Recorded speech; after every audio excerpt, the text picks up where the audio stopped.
Sveiki visi, su jumis sveikinasi Mr. Distro ir tai yra 41 industrinės evoliucijos serija.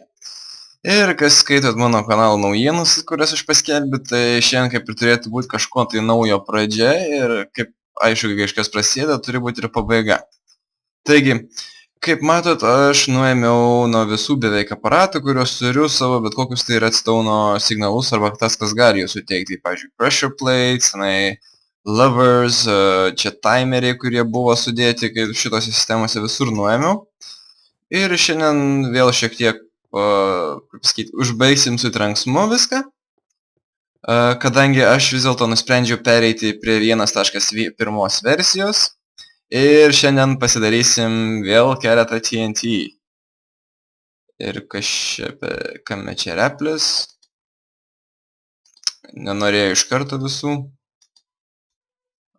Aha, įdomiai.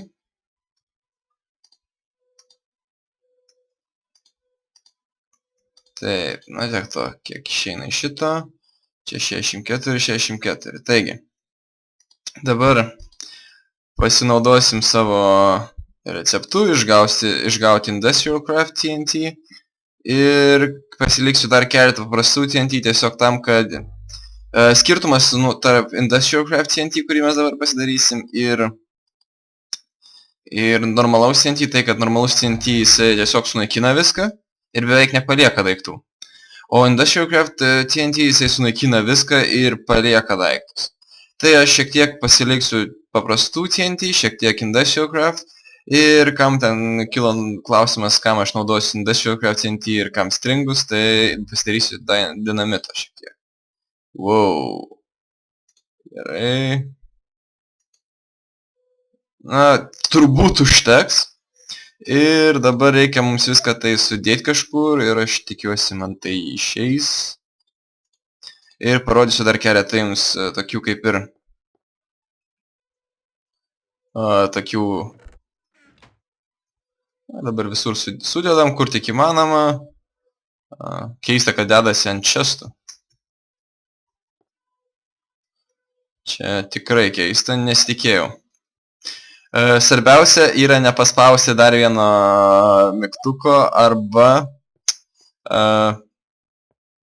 šitą tiesiog nesuteikti jiems redstone signalo, nes tada būtų šakės. Taigi čia pridedam dar, kaip matote, šiek tiek čia tvarkiausi, iš tikrųjų gal... Ups. Nesprūk. Netiek to. Kaip matot, ką sakiau, minėjau dėl to, tai gerai, kad dar toks mažas sprogimas ir kaip matėt, visi daiktai liko. Ir kodėl aš taip darau, ogi todėl, kad čia aplinką apdėdam, kaip matot, šitą jeigu blogiausiu atveju kaip atsarginį variantą pasilieku, kad jeigu ką supulsuosim ir mes galėsim šitą tikrai išnešti viską blogiausiu atveju, kad nieko neliktų. Čia atrodo redstone signalo nebuvo. Liktais. Ups. Daisy. Na va, kodėl? Vėl klaida, na. Tikėkime, nepasitaikys su normaliu TNT. Taigi čia viską jau sutvarkėm. Dabar vėl ant jų nepaspaus dešinio klavišo. Taip, čia apdedam maždaug visur, kad visur vienodai būtų. Na va, kol kas užtenka, dabar pasirenkam šiek tiek industrinio TNT. Reik labai atsargiai. Ir kaip minėjau, matote, čia užrašyta Industrial TNT, o kai padėsim paprastą TNT, įsitraukim, tai rašosi paprastas TNT, tiesiog. Taip, traukiu sabaką. Reik pataupyti šiek tiek. Taip, čia sudėjom.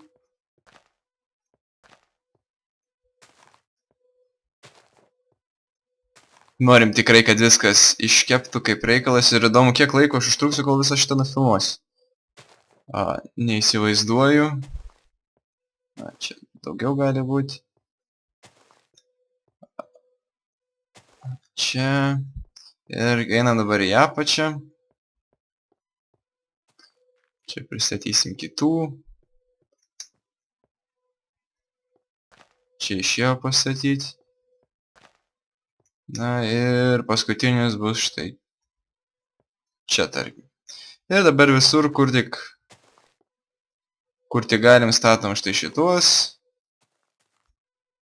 Ir dabar kodėl aš taip darau vis dėlto, na, vienas iš dalykų, kuris labiausiai mane erzina, tai yra portalo šito Portal Gun modo atnaujinimas. Deja, jo neatnaujina ant 1.0 versijos jau. Ir norėdamas aš jį naudoti, turiu pereiti ant naujos versijos. Taip pat, naudodamas šitą sistemą ir apkraudamas su dideliu krūviu, prasideda lagas. Ir tai prasideda dėl to, kad štai tie timeriai, kurie buvo, jie skaičiuoja laiką. Ir jie labai apkrauna renderinimo šitą procentus ir gali būti, kad kartais taip sulagina, jog, nežinau, neįmanoma praktiškai. Nors kompiuteris ganėtinai naujas ir viską, bet tiesiog ir nauji kompiuteriai kartais neišvengia to ir kaip minėjau, šitie modai jie reikalauja nemažai resursų. Taigi, tiem, kas nori jais naudotis, atkreipkite dėmesį, kad reikia tikrai galingo kompiuterio arba mažiau modų ir mažiau visokių priedų. Ir dar buvau pamiršęs paminėti, kad turim 7 Dark Matter šituos. Be naujos versijos aš pradėsiu konkrečiau eiti apie juos daugiau. Pasikeitė ten daugumą receptų ir aš tikiuosi, aš juos užtemsiu iki ganėtinai ilgesnio laiko, kol pradėsiu naudoti absoliučiai štai tą modą, kadangi, na, kaip jį perbalansavo ir kai kurie dalykai iš tikro per lengvai pasidaro, tai net keista. Čia TNT nei vieno nėra. Taigi. Kalėdinės dovanėlės, blin. Beveik. Ir dar reikia eiti ant stogo, pastatyti keletą, dar tikėkimės diena bus.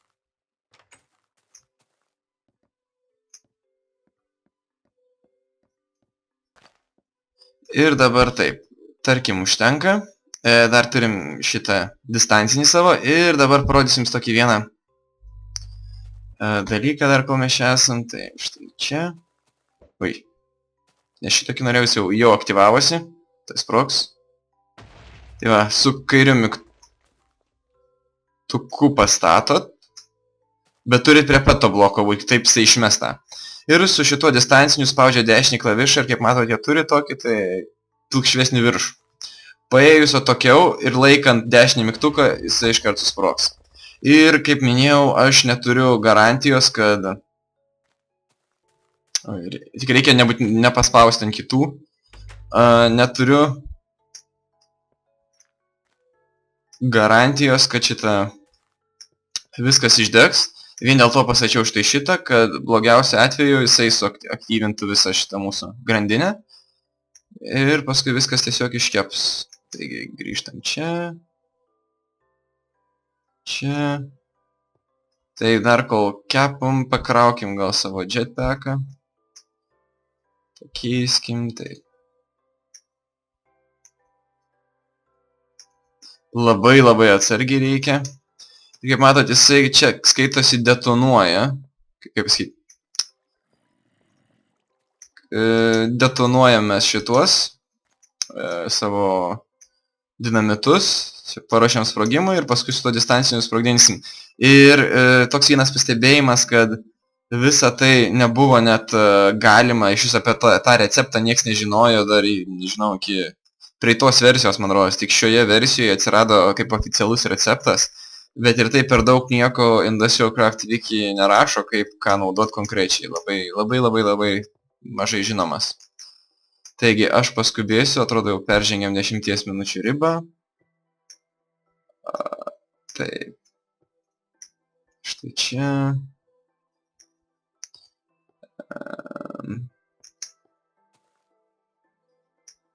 Jau labai rizikingai čia. Dar reikės turbūt padaryti, kad būtų diena. Nes išvengsim mobo, nors bendrai koks skirtumas. Jau jokia skirtumą, na, Sabaka, tu leisi štai čia, tai paliksim. Būsi žiūrovas iš arti. Na va, tarkim, užtenka. Užsidedam savo jetpacką. Štai čia. Dabar keliaujam į lauką.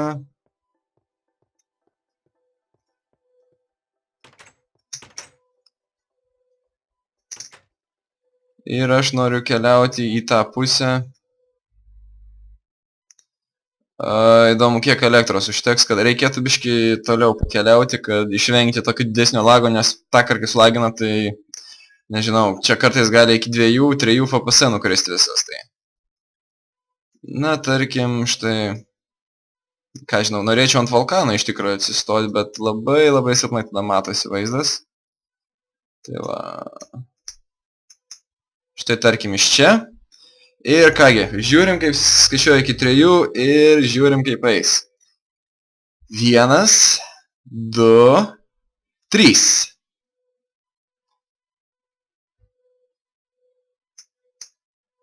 Tai dabar pasijunkim Creative Mode, kad galėčiau skrist be jetpacko. Zombie. Tą nusiimkim. Ir žiūrim kaip ten, sulagino. Nieko per daug įspūdingo, kadangi mažai buvo normalių TNT, buvo daugiau dinamitinių tų šitų lasdelių. Nu, toks pusėtinai ganėtinai silpnas, bet kaip matot, labai daug daiktų čia. Bet paprastas dinamitas mums juos sumažino, nes jeigu būtų, kaip aš buvau numatęs, tai čia būtų toks lagas, kad mes nežinau. Kentėtume labai ilgai ir nuobodžiai, gali būti net iki 2 FPS nukrita viskas. Bet dabar matot ir taip iki 24. Ir atmintis tiesiog kaip pasiūtus varo. Na ką, taigi, kaip minėjau, pagrindinė priežastis yra vienas iš modų atsinaujinimas ir bugų sutvarkymas. Taip pat dar viena priežastis būtų tai, kad dar vienas modas, tai Equivalent Exchange atsinaujino. Ir aš jo per daug neparodžiau, taip pat yra Forestry modas, yra Buildcraft Logistic Pipes irgi priedai. Aš apie juos irgi noriu užsiminti ir šiek tiek daugiau papasakot. Bet to šitas buvo Let's Play vienas pirmųjų mano kaip ir normalių Let's Play serijų, neskaitant Skyblock Survival, kurį dariau kažkada. Ir manau pradėti viską iš naujo, kažką įdomesnio gal padarysiu. Na, progresą mes buvom padarę, beveik būtų nedaug, bet trūkia ir būtume padarę atominę jau elektrinę tikrai, bet kaip minėjau, modai atsinaujino. Taip pat aš žiūrėjau tokį dalyką dėl lago, tai Optifine. Ir kiek žiūrėjau, tai 1.1 versijai yra normali versija, tačiau ant 1.0 jos nėra ir dėl to šiek tiek nukenčia grafika, kokybė, žaidimas, galų gale video kūrimas. Tikiuosi nesupyksit, kad aš šioje vietoje nutraukiu viską. Dar tikrai yra daug ką parodyti. Ir tikrai aš dar noriu nemažai ką parodyti. Ir galėjau, iš tikrųjų, dar aš neparodžiau daugumos armorų, daugumos šitų galimybių, ką įmanoma padaryti su modais. Bet taigi, šį kartą tiek, su jumis buvo Mr. Distro ir iki sekančio susimatymo. Ate.